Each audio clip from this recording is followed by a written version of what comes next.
mwese. Welcome back to the lesson called the Happy Family. Nongeye kuba ikaze muri iri somo ry'umuryango unezerewe. We have already reached the last session. Tugeze ku isomo rya nyuma. Today I want to talk to you about the harmony. Uyu munsi ndabaganirira ku guhuza. I believe that the harmony is one of the essential the factors in order for us to have the happy family. Guhuza k'umuryango ni kimwe mu bintu bikomeye by'ingenzi bituma umuryango unezerwa. Without harmony, even if you have a lot of money, even if you have a lot of the items in your house, but you cannot live happily. Mu muryango iyo badahuje, nubwo bagira amafaranga menshi, nubwo bagira ibikoresho byinshi, ibintu byinshi ntabwo byabahesha umunezero. So how can we have this harmony in the family? Ariko se ni gute mu muryango bashobora kubana bahuje? Actually, in order for us to have the harmony in the family, we need what is called faith. Guhuza mu muryango bisaba icyitwa kwizerana. We can say that faith and harmony, it is like a package. Kwizerana ndetse no guhuza birazana. You see that harmonized family, they trust themselves. They trust among themselves. Kugira umuryango wahuze nuko wabizerana. Which means the husband trusts in the wife and the wife trusts in the husband. Ni kwangu umugabo yizera umugore we n'umugore we akizera umugabo we. If the family members, they trust in themselves. Mu gihe rero bashakanye bizeye. Trust in their family members, you see that even if they may make a certain mistake, but it will be understood. Mu gihe bizeranye hagati yabo nubwo abagize umuryango bashobora gukora amakosa babasha kumvikana. But if this the faith or the trust is not stable in the family, ariko nimba icyizere bafitanye hagati yabo kidashinze imizi. Can you imagine that that if the husband the doubt and has a suspicion towards the wife, tekereza iyo umugabo yatangiye gukekera umugore we, and wife has a doubt towards the husband, ndetse n'umugore agatangira gushidikanya ku mugabo we. If parents do not trust in their children, igihe ababyeyi batizera abana babo, and the children they do not trust in the parents, how can they have the harmony? ese igihe abana babo badafite icyizere ababyeyi ni gute bazahuza? And how can they live the happy life? That is impossible. cyangwa se babaho gute ubuzima bw'umunezero? ntabwo babigishobotse. That's why the faith and the harmony, these two are like a package. niyo mpamvu kwizerana ndetse no guhuza hagati yabo ni ibintu bizana ari ipaki imwe. So how can we have faith actually? none ubwo kwizera twakugira gute?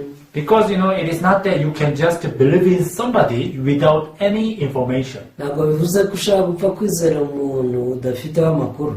Can you imagine that do you think you can believe in somebody whom you just meet on the street? ese wahura n'umuntu ku muhanda koko ugahita umwizera ukamwimariramo? You see that first of all, in order for you to have faith, you must know that target of faith. kugira ngo umenye ugire kwizera ni ukubanza kumenya impamvu yo kwizera. And if you believe in that someone, then you must know who he is, who she is exactly. mu gihe rero ugiye kugirira umuntu icyizere ugomba kubanza kumenya uwo ari we neza. Actually, the exact definition about faith, it is written in the Bible. ubundi kwizera igisobanuro nyacyo cyanditswe muri Bibiliya. Let us open to the one verse, which talks about the faith. mureke turambure icyanditswe kimwe kivuga gisobanura kwizera. It is the Hebrews chapter 11. cyanditswe mu Baheburayo igice cya 11. You can open to the Hebrews chapter 11 verse 1. murambure mu gitabo cy'Abaheburayo igice cya 11 umurongo wa mbere. This is the precise definition about faith. ni ubusobanuro buhamye bwo kwizera. Now faith is the substance of things hoped for, the evidence of things not seen. Aranditse ngo kwizera no kumenya rwose ibyiringiro udashidikanya ko bitazaba, kandi niko kuduhamiriza ibyo tutareba ko ari iby'ukuri. The faith is the evidence of things not seen. Kwizera ni igihamya cy'ibintu utabonesha amaso. That's why I'm telling you that in order for you to believe in somebody, you need to know that person exactly. niyo mpamvu nababwiye ko kugira ngo ugire umuntu icyizere ugomba kumumenya. If the stranger on the street, that comes to you and asks for the money, do you think you can lend him the money? kubera ko umuntu utazi umuhuriye mu muhanda akakuguza amafaranga ese utekereza ko wayamuha? I'm sure that you are not willing to lend him the money because you don't know him, therefore you cannot even believe in him. ndabizi neza ko utazayamuha kuko utamuzi na nubwo wamugirira icyizere. In the same way, in order for us to believe in God, the first thing that we need to do is to know him. burya no kwizera imana nicyo kimwe kugira ngo uyizere no kubanza kuyimenya. Because if we do not know who God is, it is impossible for us to believe in him. mu gihe utazi imana iyo ari yo ntibishoboka ko wayizera. But the issue is that that God is invisible. ikibazo imana yo ntigaragara. We cannot see God with our own eyes. amaso yacu ntashobora kubona imana. So how can we believe in him? none ubwo tuzayizera gute? We need to know what the Bible says. tuba dukeneye kumenya icyo birivuga none. Why? Because God expressed his heart through the Bible.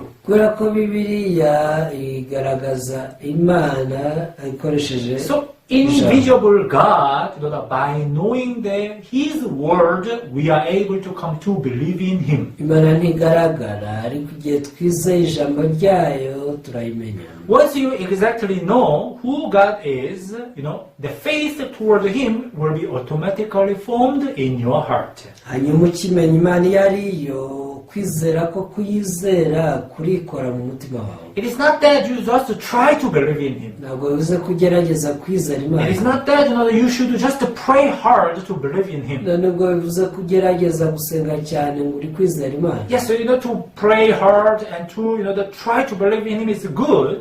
kugerageza gusenga cyane ibyo byose ni byiza. I'm not saying that these things are bad. nubwo nakubwiye ko ari bibi ngo ntukabikore. But you cannot believe in God by that way. ariko iyo siyo nziza atuma wizera imana. Because in order to know his heart, you have to know what is written in the Bible. icyatuma umenya imana ni ukumenya ibyanditse muri bibiri. In the same way, even among family, rero no mu muryango nicyo kimwe. you see that for the wife should know the heart of the husband. umugore aba agomba kumenya umutima w'umugabo we. And the husband should know the heart of the wife. hanyuma n'umugabo akamenya umutima w'umugore In the w'amufite. same way, the parents and children. nicyo kimwe hagati y'abana n'ababyeyi. But the problem is that the heart is something that we cannot see with our eyes. ikibazo kiba ku kuba imitima yacu tutayibonesha amaso. Suppose that I have something in my heart. tekereza ko hari ikintu ufite mu mutima wanjye. Though I try to show you, but I can't because this is not something that I can show you. nubwo nagerageza kukikwereka ntiwakibona kuko kitagaragara. So what methodology do I have to use to show you, to express my heart to you? none ubwo ni ubuhe buryo nzakoresha kugira ngo nkwereke umutima wanjye. Yeah, there are different ways to express my heart. hari inzira zitandukanye dukoresha tugaragaza ibiri ku mutima. For example, like a countenance.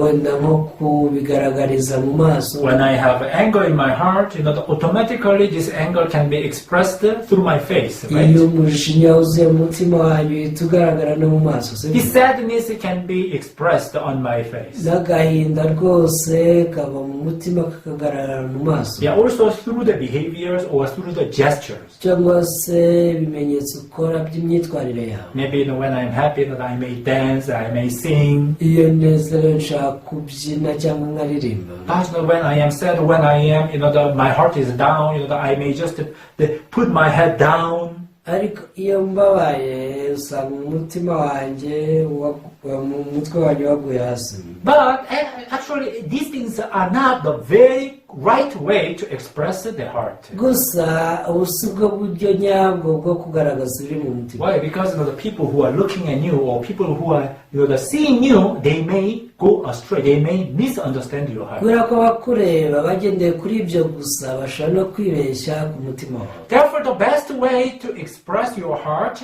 and to show your heart, that is the conversation. niyo mpamvu uburyo bwiza ari uko ugirana ikiganiro n'abantu. Husband expresses his heart to the wife, umugabo agasobanura ibiri mu mutima w'umugore we. and wife shows her heart to the husband by speaking and by expressing. n'umugore akavuga ibiri mu mutima we abibwira umugabo we. That's why in order for you to have the harmony in the family, you need to be ready to have the conversation. kugira ngo habeho guhuza mu muryango nuko aba mu muryango baba biteguye kuganira.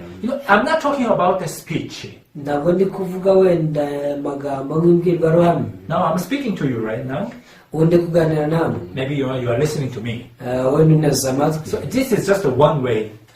Iyi ni inzira imwe. But the conversation is like both two ways. Ariko ikiganiro cyo gihuza impande zombi. It means that you should be ready to speak out your heart. At the same time, you should be ready to listen. Bivuze ngo ugomba kuba witeguye kugira ikivuga kiri ku mutima wawe, ariko nanone witeguye no gutega amatwi ibiri mu mutima w'abantu. Most of the couples who have the conflict, they are very good at expressing, they are very good at speaking to their spouse, but they are not ready to listen to the spouse. Abashakanye benshi bagira amakimbirane nuko aba yiteguye kuvuga ibimurimo ariko atiteguye gutega amatwi mugenzi we. Because they are not ready to listen to their spouse, now their spouse become angry.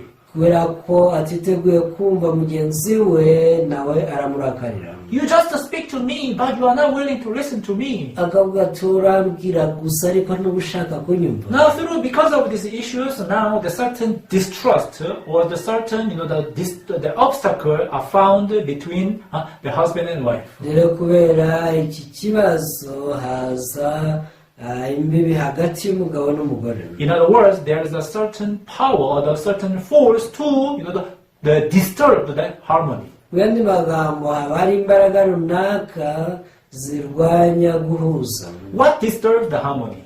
Ni iki kirwanya guhuza? Actually, I already gave you the answer. That is the distrust. Nabahaye igisubizo ni ukutizera. And distrust comes from the devil, an evil spirit. Kandi kutizera kuva ku mwuka mubi, kuva kuri Satani. Now this evil spirit continuously, plant the distrust in the heart of the people. Mwuka mubi akomeza kubera kutizera mu mitima y'abantu. So people who follow this distrust, automatically, they are in their heart, in their lives, the harmony cannot be found. Abakurikira uku kutizera byikoze ntibashobora guhuza hagati yabo. It is not just only the issue of the family, but also in the society. Ntabwo ari ikibazo cy'umuryango gusa, ahubwo no mu muryango mugari. Because the people, they do not trust others and they only trust themselves. Kubera ko kutizera abandi ahubwo kwizera wenyine gusa. They become isolated automatically. Usanga abantu bigunga byikoze. And when they become isolated, from that moment, it is very easy for them to be dragged by the evil spirit. Iyo bigunze kuva ko kanya ni ibintu byoroshye cyane gushorerwa n'umwuka mubi. Even this relationship between God and the human. Nicyo kimwe hagati y'umuntu n'Imana. As you know very well, in Genesis chapter 2, God created Adam and Eve. Murabizi ko mu itangiriro igice cya kabiri ariho Imana yaremeye Adamu na Eva. And this relationship between God and man, humans, it was really beautiful. Kandi muri icyo gice imibanire hagati y'umuntu n'Imana yari myiza cyane. But in Genesis chapter 3, we can see how the Satan, came to the Adam and Eve and planted the distrust in their heart. Ariko mu gice cya gatatu ubona uburyo Satani yaje akabiba kutizera mu mutima wa Adamu. Now the Adam and Eve who listened to the voice of the serpent, they began to doubt toward the word of God. Adamu na Eva bategeye amatwi ijwi rya Satani, batangiye gushidikanya ku Mana. Hey, you see that? God told you not to eat the fruit of knowledge of good and evil. Ubwo yavuga ati nimureba ko Imana yabujije kurya ku giti cy'ubwenge bumenyesha icyiza n'ikibi. Do you know why? That He said to you? Ese muzi impamvu yababujije? It's because He does not want you to become like Him. Ntashaka ko mumera nkayo. He's a dictator. Imana rwose ni nyagituba. But if you eat the fruit of knowledge of good and evil, you will become like God. Uramutse uriye ku iki giti cy'ubwenge bumenyesha icyiza n'ikibi wahita umera You nk'Imana. will become wise. You will become great. Uzagira ubwenge rwose, uzaba umuntu ukomeye. Now, this serpent, the Satan, plant the doubt and the distrust in the heart of the Adam and Eve. Uku niko Satani yaje mu ishusho y'inzoka biba kutizera mu mutima wa Adamu na Eva. And eventually, as a result of that distrust, they took the fruit of knowledge of good and evil. Ingaruka z'uko kutizera ni uko bariye kuri rwa rubuto. The Bible says that this is a sin. biravuga ngo icyo ni icyaha. And because of that sin, Icyo cyaha rero now the God and man, they were separated. In other words, the harmony was broken. cyatandukanije umuntu n'Imana, bivuze ngo guhuza ntikwari kukibayeho. Before that distrust came, you see that the God and the man, they were real harmonized. Mbere y'uko kutizera kuza mu muntu, Imana n'umuntu barahuzaga. But because of that distrust, now you see that the God and us, we were separated, and it is because of the distrust called sin. Ariko kutizera aricyo cyiswe icyaha, byatumye umuntu n'Imana bahita batandukana. And we humans, no matter what we do, we are unable to recover the relationship. Twebwe abantu icyo twakora cyose ntibyadukundira gusubizaho uku guhuza cyangwa guhuza. Why? Because we humans, we are unable to overcome the power of Satan. Impamvu ni uko tudafite imbaraga zinesha za Satani. God, who knows this exactly, He sent us Jesus Christ. Imana yamenye ibi, yatwohereje Yesu Kristo. And Jesus Christ, He came down this world in order to recover this, the harmony. Yesu Kristo yaje kugira ngo asubizeho kwa guhuza. God already knows that we humans, we are unable to solve the problem of sin by ourselves. Imana yari ibizi neza ko twebwe abantu tutabasha gusubizaho ubusabane. That's why so many places in the Bible, God says that you come to me, you return to me. Niyo mpamvu abantu benshi Imana yavuze iti nimungarukire nimungarukire. You are not able to solve this problem. That's why I am sending you the Jesus Christ, who is your Savior. Ntabwo wabasha gukemura iki kibazo, niyo mpamvu ndi kukohereza Yesu ariwe mukiza. Now the Jesus Christ came down this world. Yesu Kristo yaje mu isi. He took the sin of the world yikorera icyaha cy'isi. and He died on the cross. Apfira ku musaraba. He shed all of His blood. Yamenye amaraso ye yose. Why? Kubera The iki? reason is only one. Impamvu yari imwe gusa. Because the Bible says the wages of sin is death. Biravuga ngo ibihembo by'icyaha ni urupfu. And Jesus Christ, who came to save us, He died for our sins. Yesu Kristo yapfiriye ibyaha byacu. And He crumbled down this middle wall of separation called sin. Yahise asenya rwa rukuta rwadutandukanyaga aricyo cyaha. Let us open to the book of Romans chapter 5. Mureke turambure mu Baroma ibice 5. We can see how Jesus Christ, He recovered this, the harmony, that reconciliation. Aha tubona uburyo Yesu yashubijeho kwa guhuza. Romans chapter 5. Abaroma ibice 5. Romans chapter 5 verse 8. Abaroma ibice 5 umurongo w'8.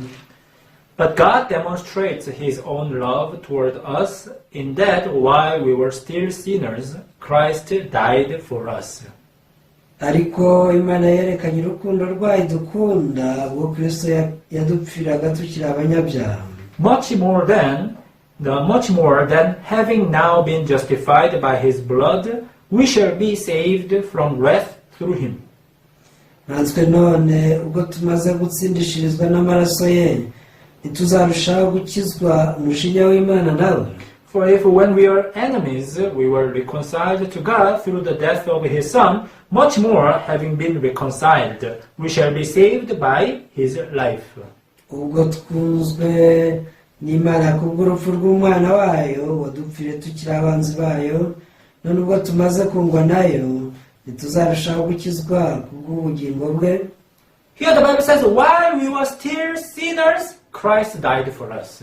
Biravuga ngo Kristo yadupfiriye tukiri abanyabyaha. Yeah, everybody knows that, yes, Jesus Christ died for our sins. Abantu bose barazi ko Yesu yapfiriye ibyaha byacu. But if you really believe in that, the word, Igihe rero wizera ijambo by'ukuri, how can you say that you still have sin in your heart? Yesu ubwo wavuga ko ugifite icyaha mu mutima wawe. Yes, you were a sinner, Nibyo wari umunyabyaha. but Jesus Christ died for your sin. Ariko Yesu agupfira uri umunyabyaha. And what you should be? None ugomba kuba iki? Shouldn't be the righteous, or should you remain sinner? Ese ugomba gukomeza ukaba umunyabyaha cyangwa ukaba umukiranutsi? You are hungry.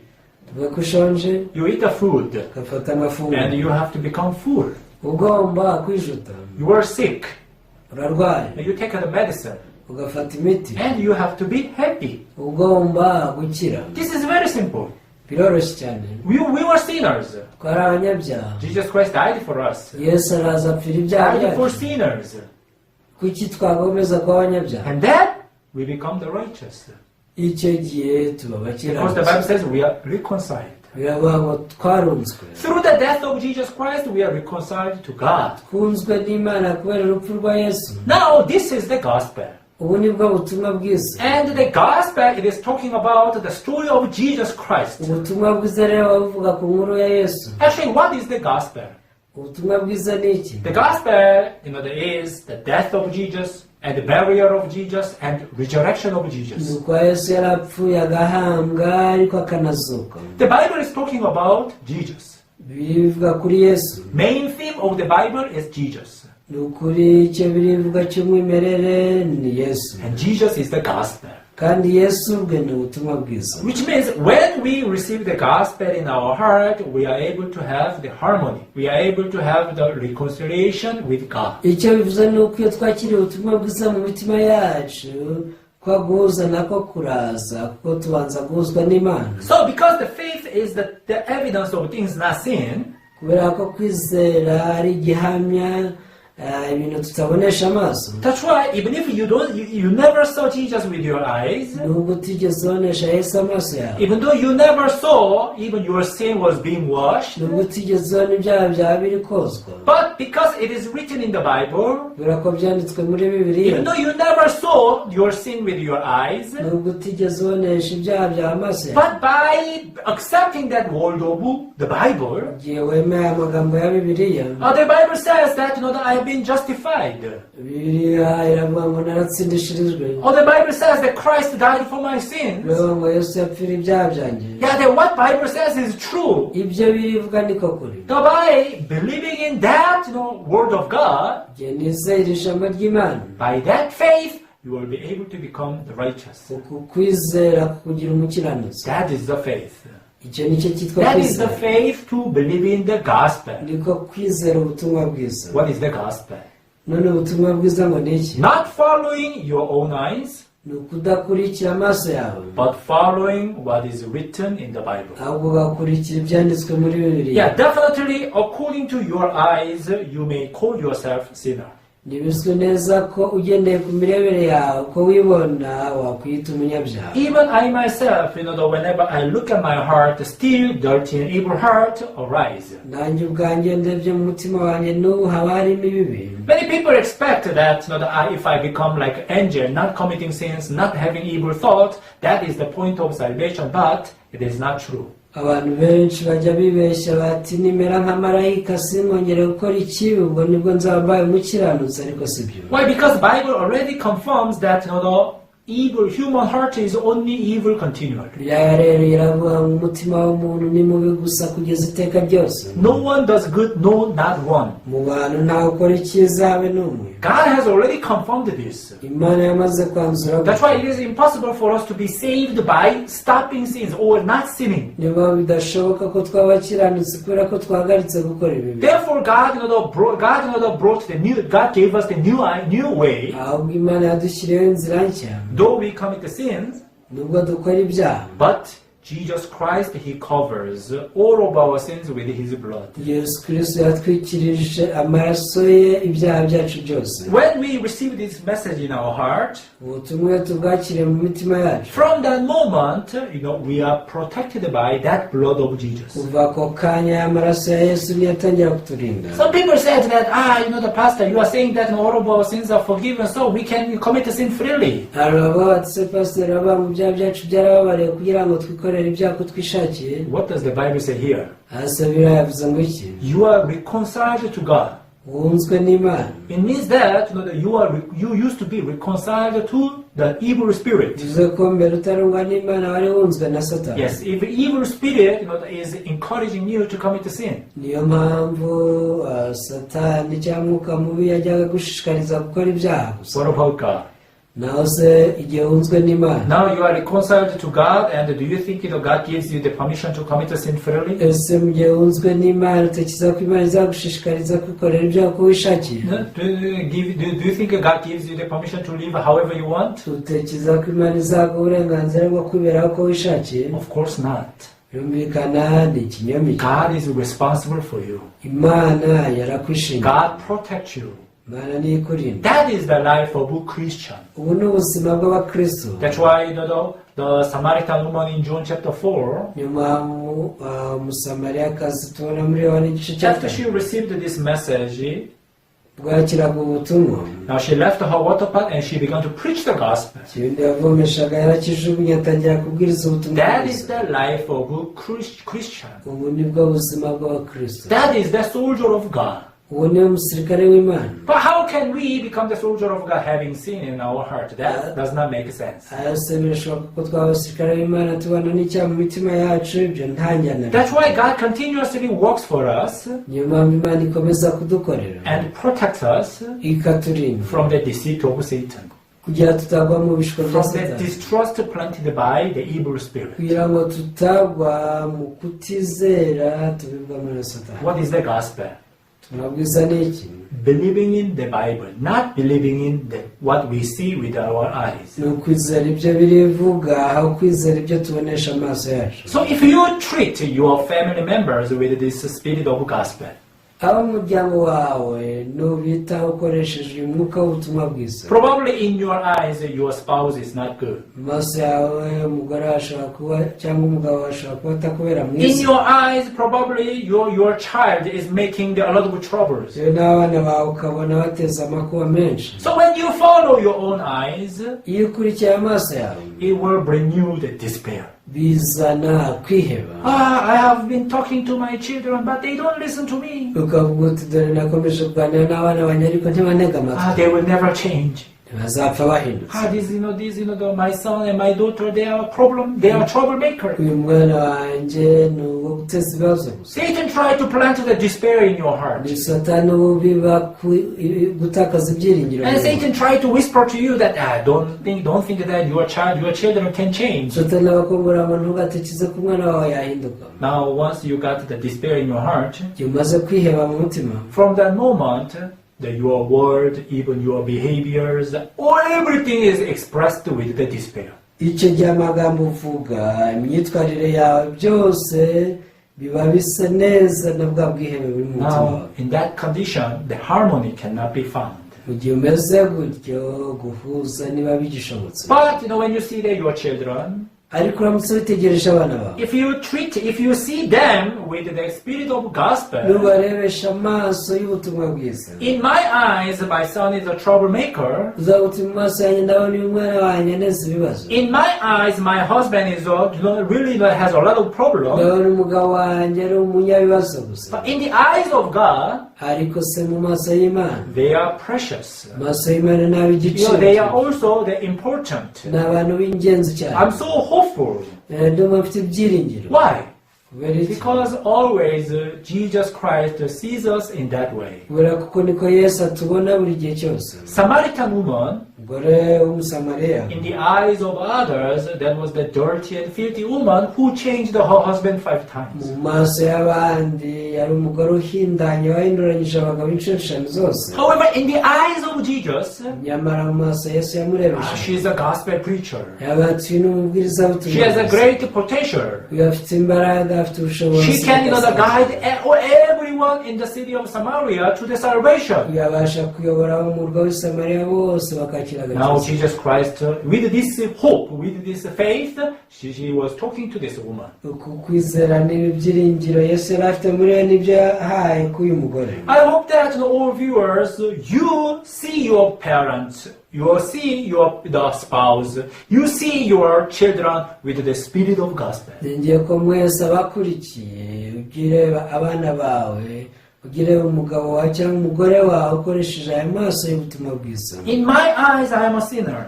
uti mu maso yanjye mba mbona n'umunyacyaha, But when I check the Bible, ariko ndebye muri Bibiliya I am the righteous. ndi umukiranutsi, Because Jesus Christ, He died for my kubera sins. ko Yesu yapfiriye ibyaha byanjye. In the same way, nk'uko nguko in my eyes, my family, they have a lot of mu problems. maso yanjye umuryango wanjye wuzuye ibibazo gusa, But in the eyes of God, ariko mu maso y'Imana according to the Bible, ngendeye kuri Bibiliya, they are precious, the workers. aba ni abantu b'igiciro cyinshi, ni abagaragu b'Imana. So once you see your family with this spirit of gospel, the eyes of the word of God, nubonesha ab'umuryango wawe amaso y'Imana, I have no doubt that you can get the harmony. nta gushidikanya rwose hazabaho guhuza mu muryango. Why? Because you will treat your spouse with the hope. Kubera ko uwo mwashakanye uzajya umugezaho ibyiringiro, You will approach your children with the hope. aho nawe uzajya ubashyikiriza ibyiringiro, And hope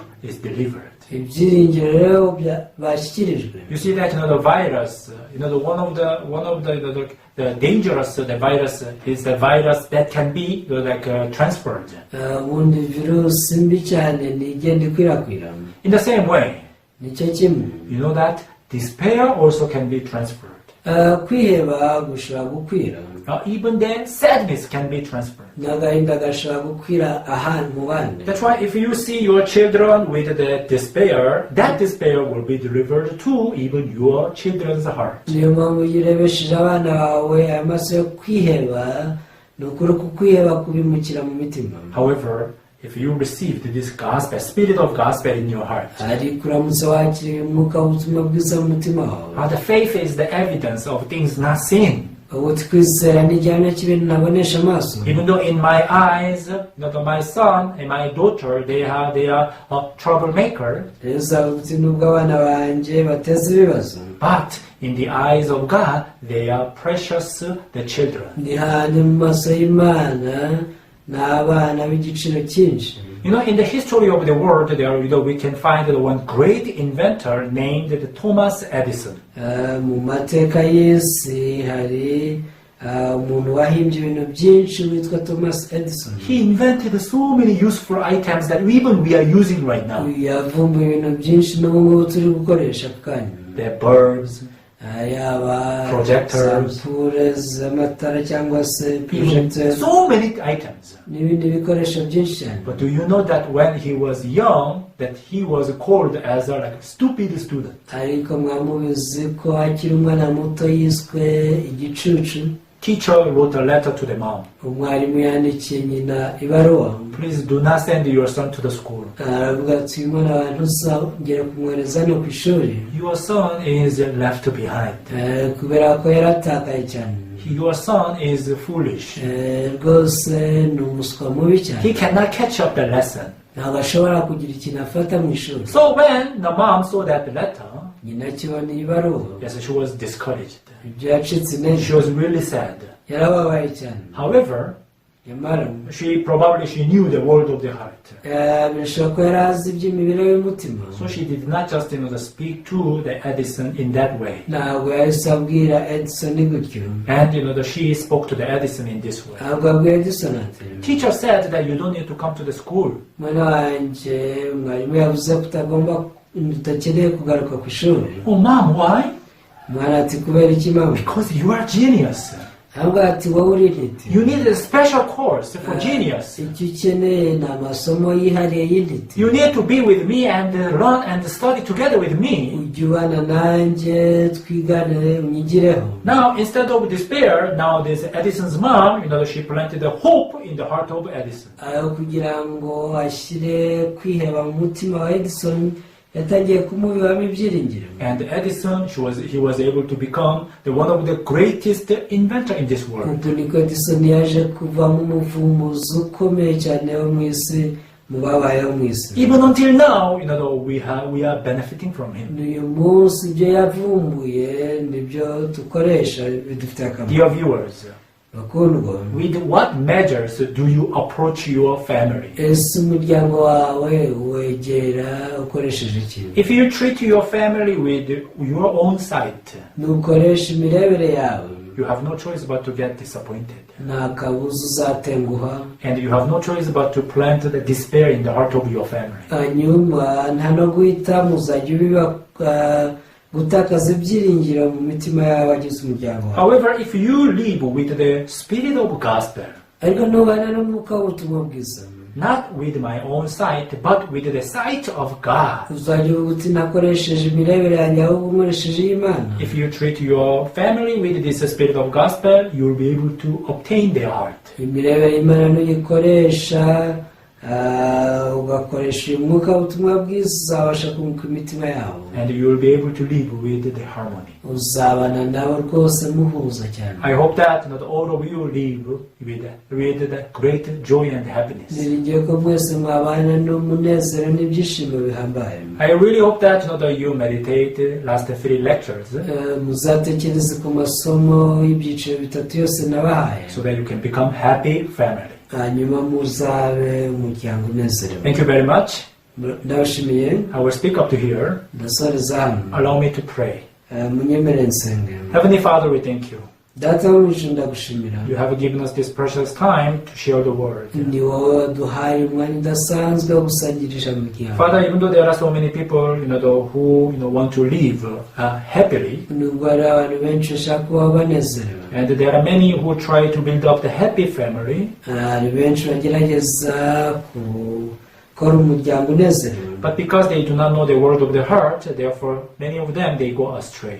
kubera kutamenya iby'imibereho y'umutima benshi barayoba. But at this time, you allowed us to have this conference so that we can learn how to build the happy family. nyamara kwinjira twemerewe kugira iri koraniro kugira ngo twige uko twakubaka umuryango unezerewe. May you continuously work for all viewers so that they can also live being happy family, as well as inviting the people around them so that they can also become happy family. komeza ukorere bene data, ukorere abakurikiye bose kugira ngo bamenye uburyo bakubaka umuryango unezerewe kandi batumire n'abandi babashe kubyiga. May you be glorified, Lord. dushyirwe hejuru nyagasani. I pray everything in the name of Jesus. byose mbisabye mu izina rya yesu. Amen. amen. Yeah, thank you very much. murakoze cyane.